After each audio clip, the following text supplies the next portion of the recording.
ஜெய் ஸ்ரீராம், ஜெய் சீதாராம்.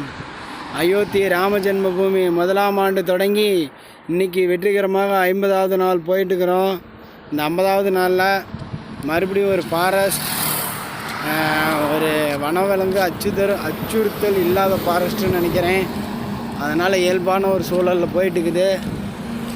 பரவாயில்ல, மகிழ்ச்சியாக இருக்குது. ரொம்ப தூரமாக இப்படி தான் மலையில் ஏறி நடந்துக்கிட்டு இருக்கிறோம். ரொம்ப ரொம்ப மகிழ்ச்சி. இயற்கை காற்றோட ஒன்றா சுவாசிக்கிறோம். ரொம்ப மகிழ்ச்சியாக இருக்குது. ஜெய் ஸ்ரீராம், ஜெய் சீதாராம். ரொம்ப ரொம்ப மகிழ்ச்சி. இந்த மூலிகை காற்றெல்லாம் சுவாசிக்கிறது ரொம்ப மகிழ்ச்சியாக இருக்குது. ஜெய் ஸ்ரீராம், ஜெய் சீதாராம். ரொம்ப ரொம்ப மகிழ்ச்சி. 50வது நாள் வெற்றிகரமாக அயோத்தி ராம ஜென்மபூமிக்கு போயிட்டுக்கிறோம். ஜெய் ஸ்ரீராம், ஜெய் சீதாராம். ஜெய் ஸ்ரீராம், ஜெய் சீதாராம்.